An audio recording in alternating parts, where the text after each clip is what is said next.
incredible effort.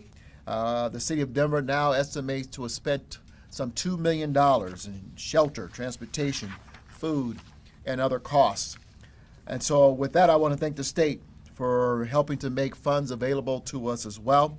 We submitted an application for some of those dollars to the state just on yesterday, and we anticipate applying for additional federal reimbursement in the coming weeks. And I have had conversations with the White House regarding Denver's actions over the coming weeks. Obviously, there has been a lot of focus on Title 42 this week and on what's happening in El Paso, Texas, and along the country's southern border.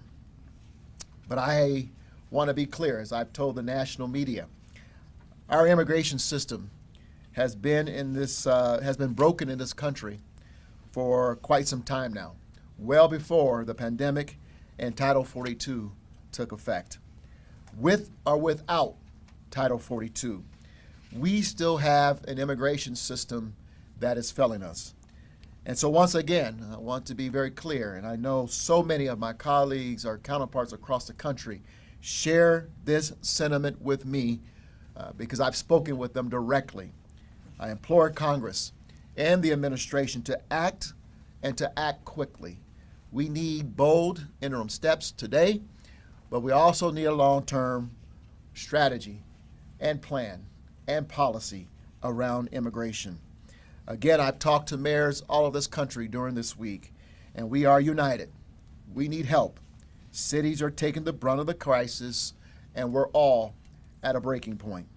For much of the country, the immigration crisis is about to be compounded by another crisis, the Arctic cold front that will be arriving in Denver today.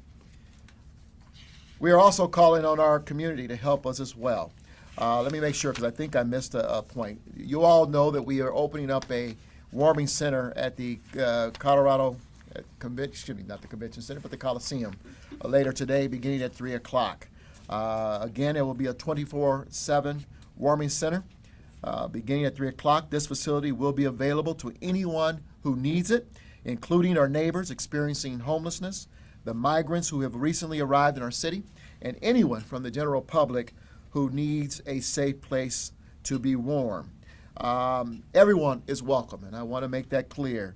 In addition, Denver rec centers and libraries will be available during regular operating hours for people to warm up and get out of the dangerously cold weather.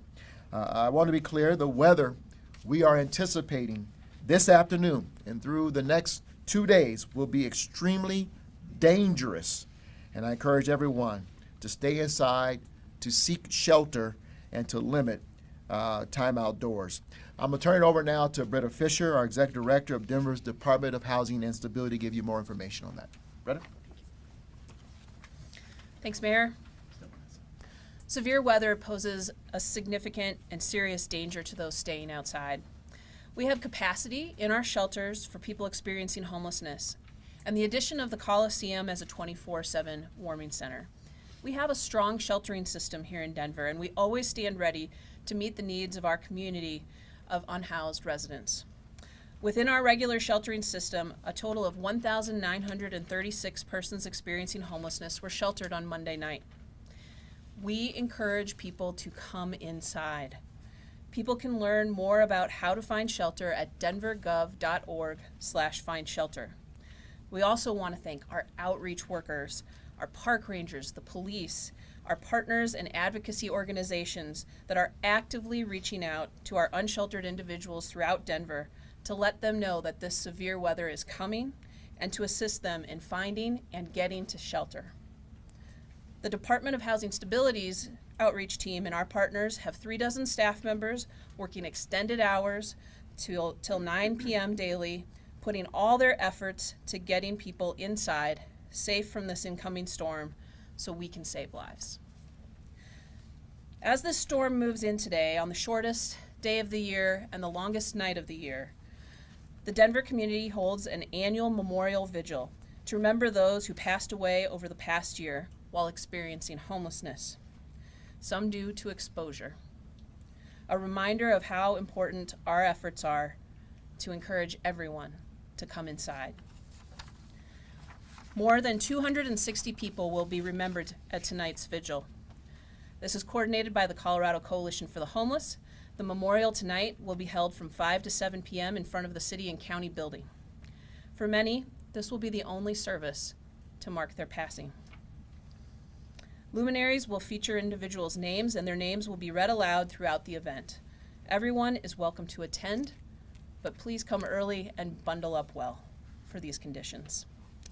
To tell us more about the emergency migrant shelter operations, we have Mimi Sherman, who is the Chief Operating Officer of Denver Human Services.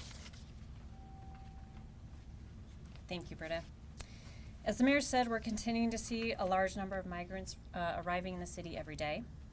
Denver has created a reception center for incoming migrants and is operating 2 congregate shelters. Our goal is to provide people who are arriving here in the city a warm welcome and provide them with resources that they can be successful here or wherever they go. We're also proactively trying to reunify people with families and friends, whether they're here in Denver, across the state, or across the country. We're grateful to the city staff who have stepped up to help in this important effort. We're also working to hire additional staff to help us in this very effort. We're currently hiring short-term shelter assistants, and that information can be found on denvergov.org. So for more information, please check out that website. We're also calling on our community to help us as well. If you'd like to help out, consider donating or volunteering. More information on the websites we have already provided. And please be conscious of the hours of operation for donation centers. It's very difficult for them to manage the overwhelming generosity. So if we could just drop off during those hours, we would greatly appreciate it. Now I'll bring the mayor back up for final remarks. Thanks, Mimi. Again, as a reminder, we have space available at the Coliseum for anyone who needs to get warm during this Arctic blast that we are going to experience. If you must be outdoors, we ask folks to dress in multiple layers of warm clothing, including covering your hat, and I don't have to be told that twice, mittens, scarves, and boots, and when possible, stay indoors until this cold weather passes. And let me just add a couple things before we go into question and answers. You're going to see the city go on abbreviated schedule. Most employees are going to be asked and encouraged to work virtually if they can. We may suspend all outdoor work unless it's an absolute emergency to keep our employees safe, and of course allow them to also to do what's necessary to take care of themselves and their families. And just be mindful that because of the weather, some agencies may work on an abbreviated schedule. The executive directors will be given that discretion, and so the chief of staff and I have communicated that to them today regarding tomorrow. Up here with me are several agencies to help answer some questions. I see Public Health, our Human Rights Community Partnerships, Immigration and Refugee Office is here. Our Chief Financial Officer is here as well as our Director of Career Service and our City Attorney's Office, as well as, again, you saw Mimi Sherman, who has been working with the agency of Department of Human Services, and they've been doing a tremendous job, as well as Britta Fisher from Department of Housing Stability. Final words before Q&A.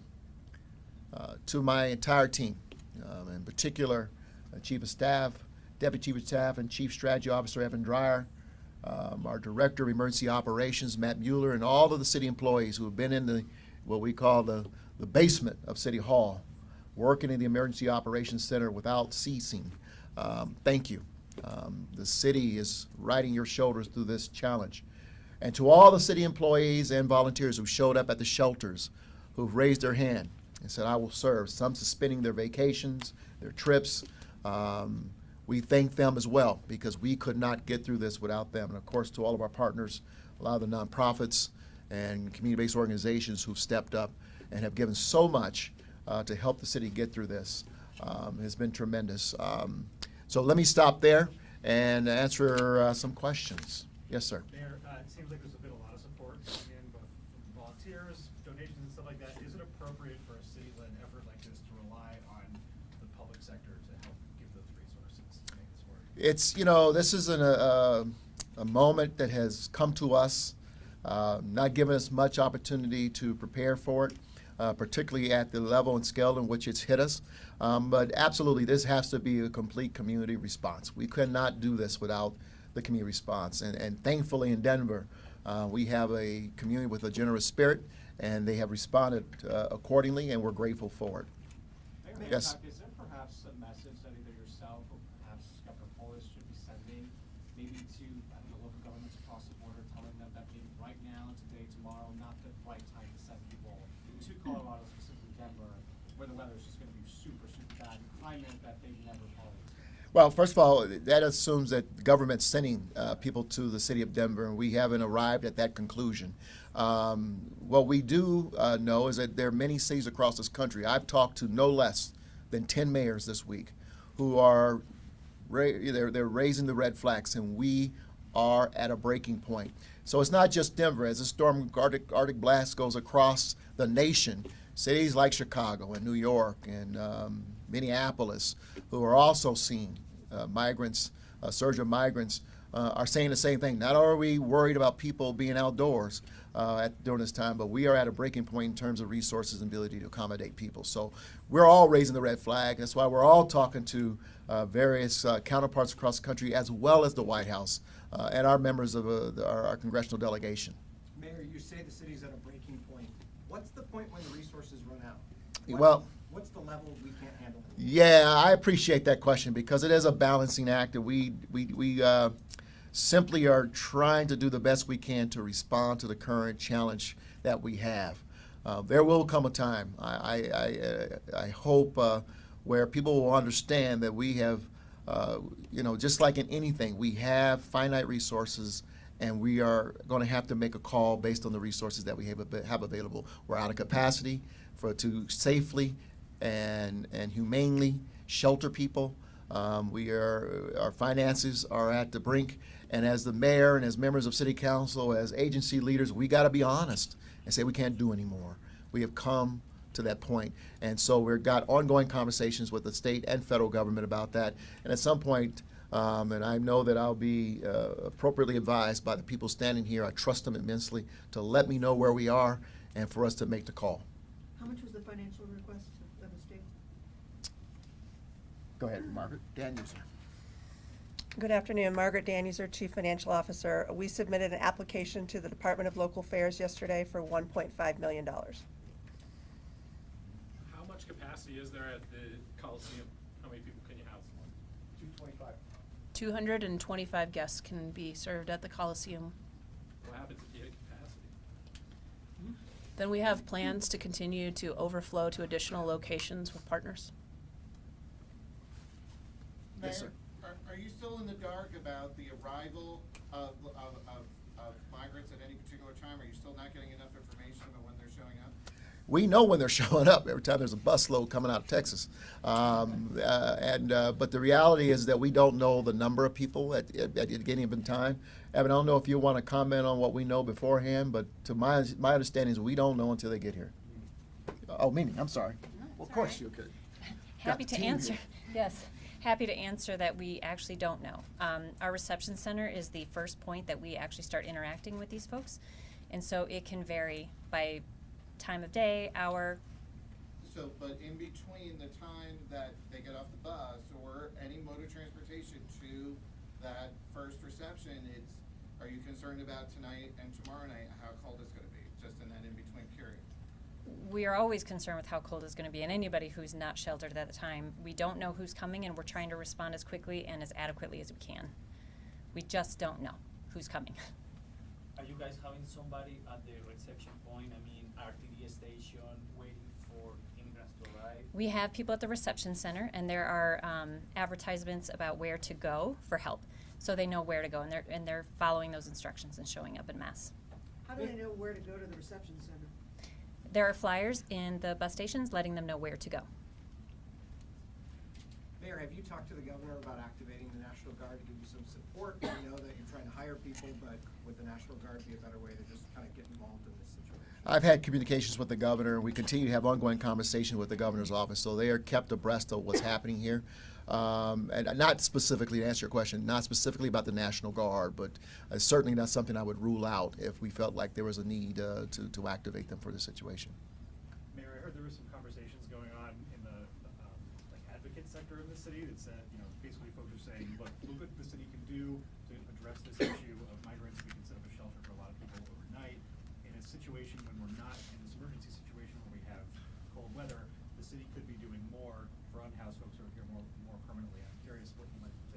Well, I'm going to let Britta Fisher come up here because I think she can add good commentary to this. But I think from a mayor's standpoint, this is a city that hasn't stopped or has not tried to explore every possible avenue to take care of those who are unhoused in our community. We saw and we did respond accordingly to take care of those who are unhoused in our community during COVID. You saw us set up a shelter amazingly at the Coliseum and other locations to accommodate them.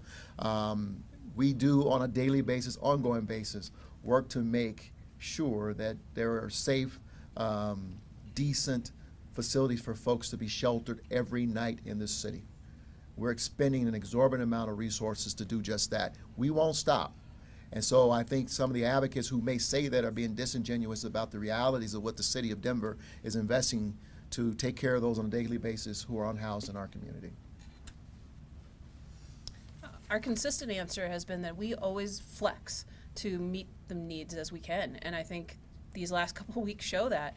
We have our ongoing sheltering system for people experiencing homelessness. We have an overflow capacity. We have about 250 beds that we have ready to go tonight. We also have started to shelter almost 31% more folks than our people experiencing homelessness in the span of 2 weeks. So I think this shows the city's commitment to continue expanding to meet the human need for this humanitarian crisis. And then let me add one thing. I think it's important to also note these are temporary measures.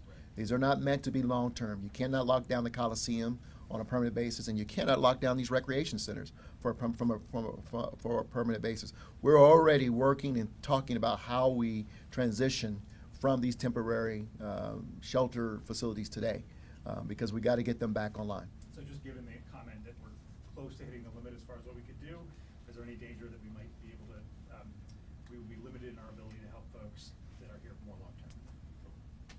We have not hit that limit yet. Yeah. Any other questions? Mayor, I hate to take you down the hypothetical, but you were talking about that situation where you've run out of resources. What does that look like? Are you sending people elsewhere? Yeah. Are you talking to the state? What's going on? You know, we don't know yet, to be honest and candid with you. We don't know what that looks like. We are trying to discuss, imagine scenarios, what that might look like. But obviously, you know, we not only want to be as humane as possible to accommodate those who are not only coming into our city as migrants, but also those who are unhoused in our city.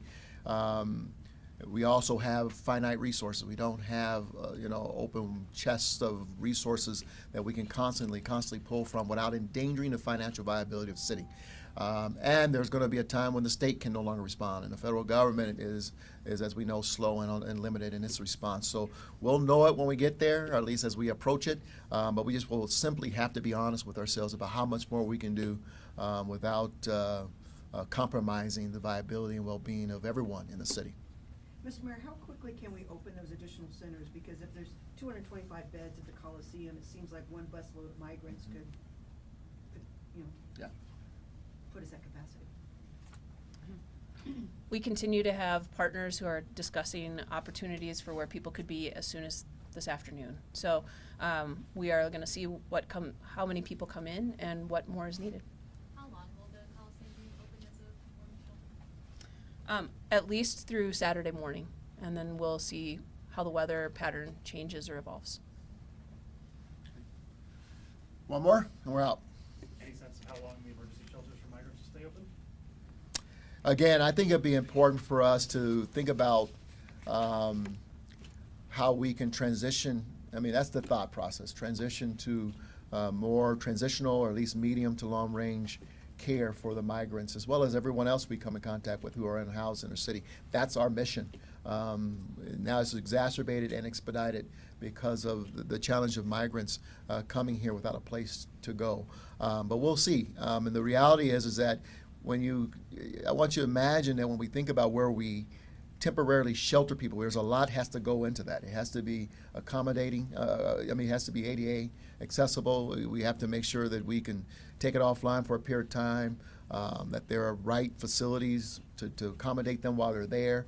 There's a lot that goes into that. And so we don't have a lot of those facilities that can accommodate the kind of thing that we're doing at these newer facilities that we have in the city of Denver. Mayor, quick question about the folks who are coming here. Are you finding a lot of them are coming here to move on, or a lot of them are coming here to establish themselves? Yeah.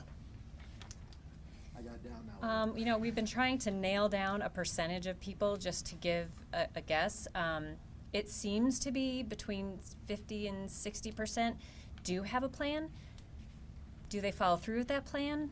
Not always. Like a plan beyond here? Yes, but they don't always follow through, or they change their minds, and so it's really hard to track it with the influx of people. So I'd love to put a number in a percentage. It's just really complicated. And our buses are getting canceled yet again because of weather other places. So those who had a plan to move on are staying put for now. Thank you all very much. Thank you all. Sir. Good job. All right. Thank you. You're very welcome. You're the running back now.